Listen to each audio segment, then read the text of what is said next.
Hello,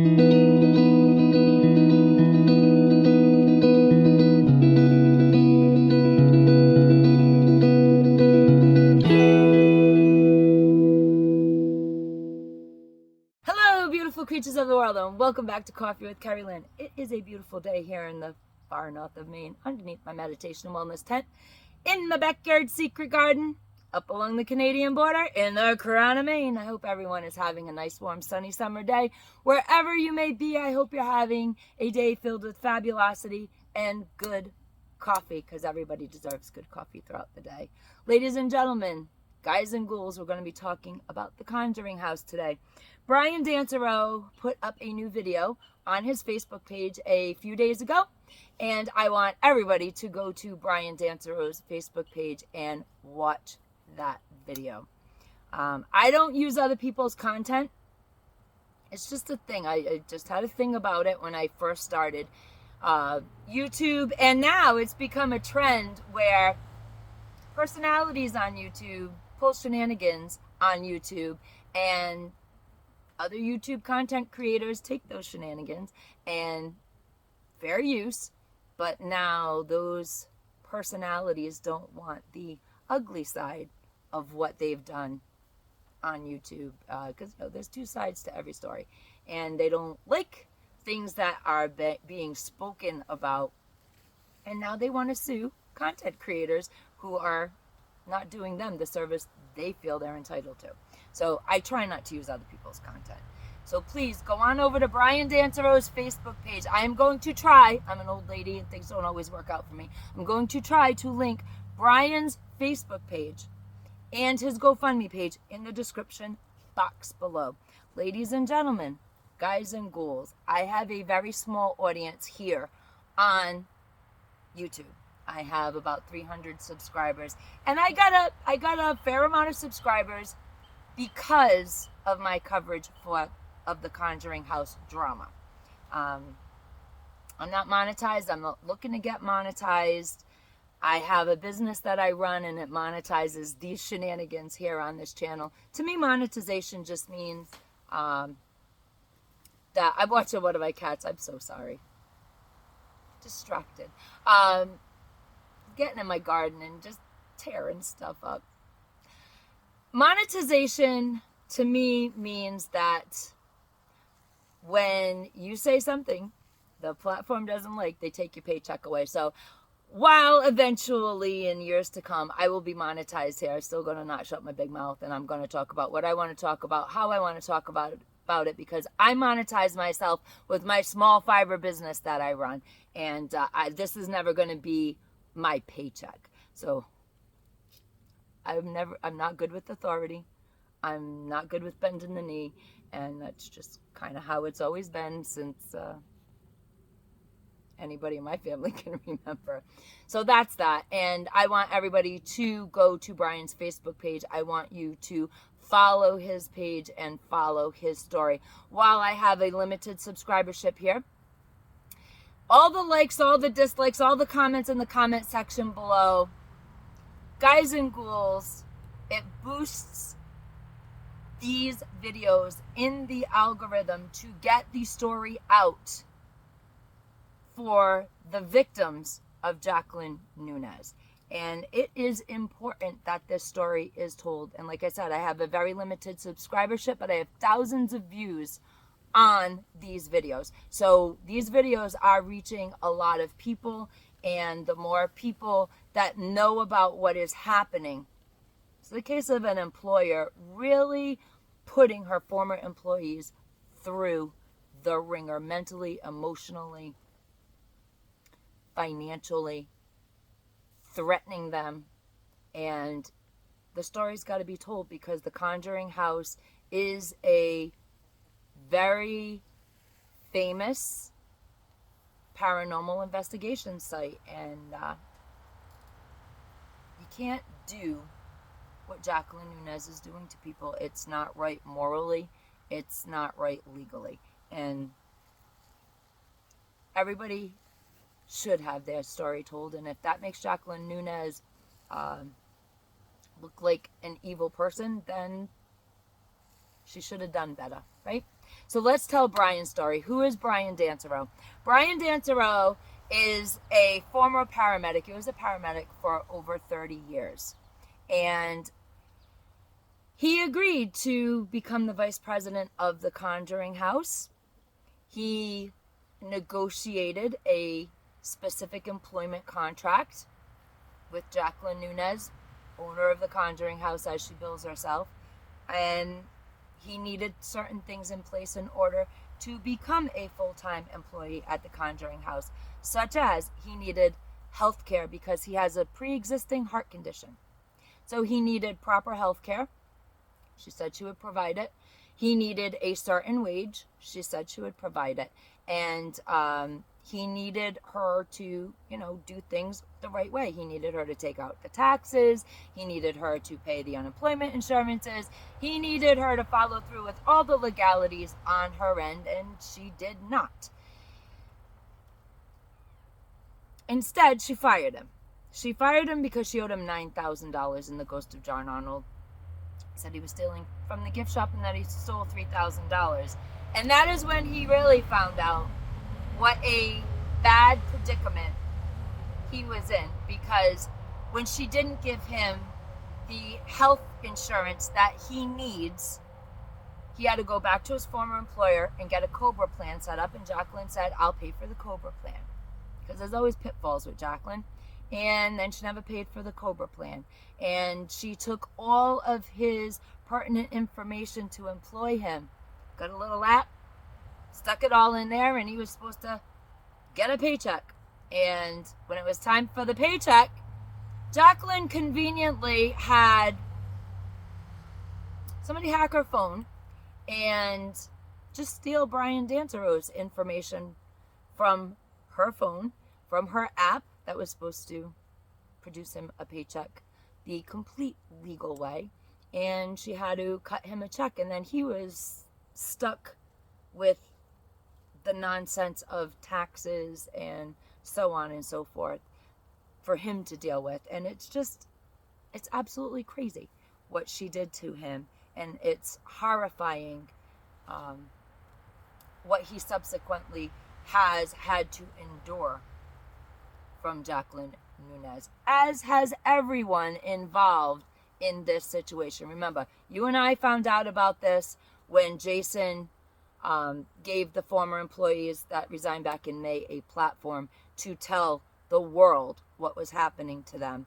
And there was a lot that can't be disclosed because now things are going through the legal system, but it had been going on for a while. And that was their reality. My reality, your reality was it all just broke when they had been dealing with it for a very, very months and months. They had been dealing with Jaqueline's horrifying behavior toward them. So, that being said, Brian had to get a protection order against Jaquline Nunez. He had to take a protection order out on her because she was sending him horrifying text, which he discloses on his video.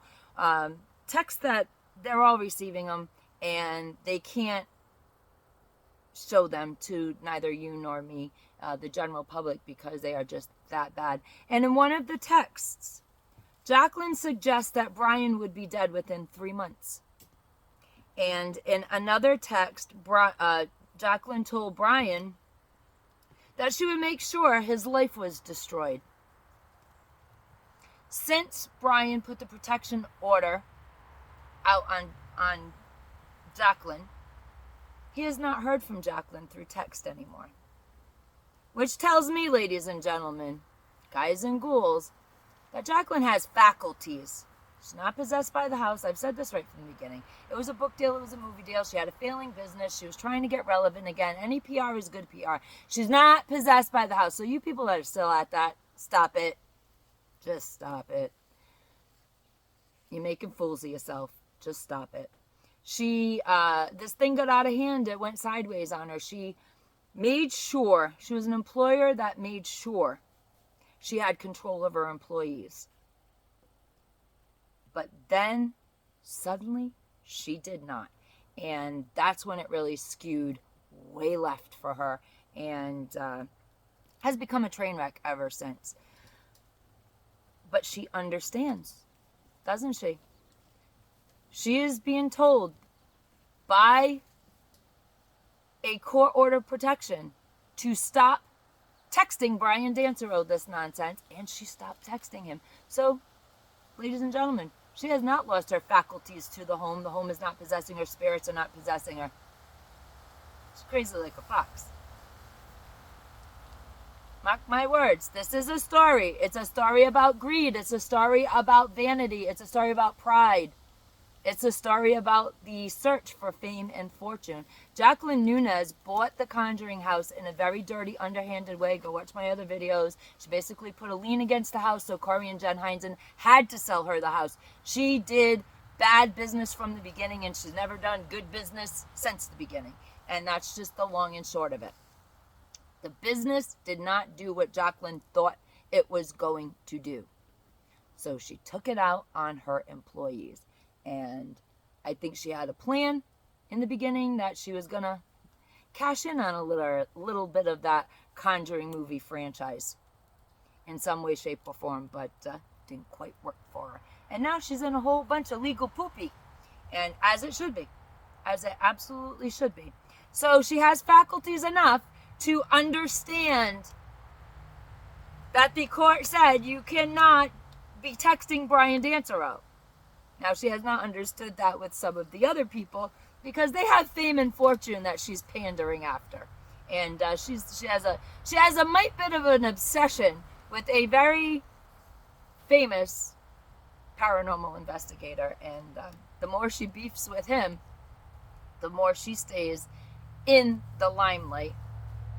And that's all she's after at this point. So she understands, she's coherent, which tells me Jaquline Nunez either needs a little bit of a reprieve in Butler Hospital, or B, she needs to go to the Betty Ford Clinic, if you know what I mean. Ladies and gentlemen, guys and ghouls, Brian cannot claim any unemployment insurance in Rhode Island because Jaquline did not pay that. So he is trying to go through Massachusetts because he is a resident of Massachusetts. But this is Jaqueline's big financial bookkeeping nightmare that she has created, which has caused and created financial nightmare in everybody else's life that needs their paycheck because she's not paying them. Also, because of the harassment, the belittlement, the beratement, the very unhealthy employer-employee relationship, everybody's got a high level of stress and anxiety, and it is to the point for Brian Dansereau that he literally has sensors in his driveway to make sure Jaquline Nunez does not come to his home in the middle of the night while he is sleeping. Brian has also disclosed on his video that when he did overnights at the Conjuring House, there were times that Jaquline stayed with him in the owner's quarters. And ladies and gentlemen, guys and ghouls, Brian was a paramedic for over 30 years. He has seen things you and I will never experience in our lifetime. He has seen what happens in the most unhealthy domestic relationships. He has seen horrifying incidences with accidents.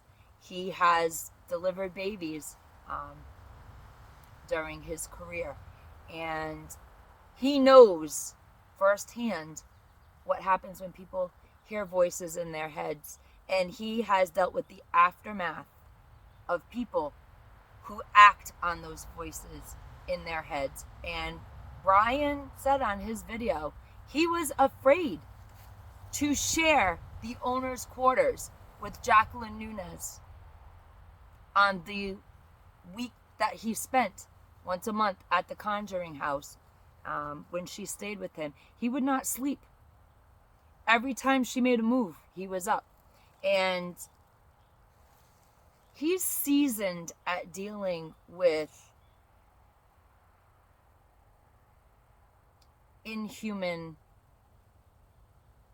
depravity.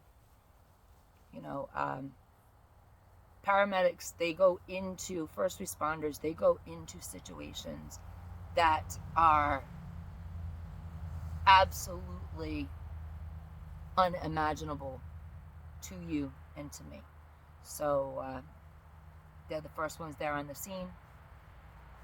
They not only have to initiate triage, but they have to be cool, calm, collected, the rock of their patient, the victim, often of very brutal things that can't be mentioned on these platforms.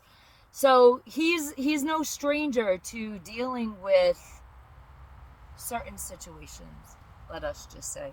And he was very, very uncomfortable way before you and I ever knew about what was going on at the Conjuring House. And we need to understand, like I've said since the beginning of the video series about the Conjuring House that I've been doing, this is not the Hollywood, gossipy, rumory, dramatic spectacle that's going to end in flowers and roses. It's not. It is serious.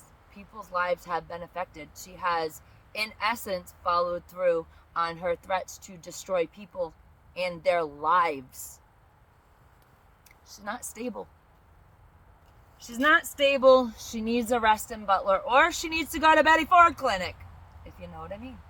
And we need to give our support to those involved in this tragedy that Jaquline Nunez is creating. And, go watch Brian's video and don't give Jaquline as big of a platform as some of y'all content creators out there have been giving her. There are stories that are coming out that are going to attest to her issues, and she makes a big hash of things on her Facebook and stuff. And of course, I'm going to continue covering that a little bit too, only the really relevant stuff.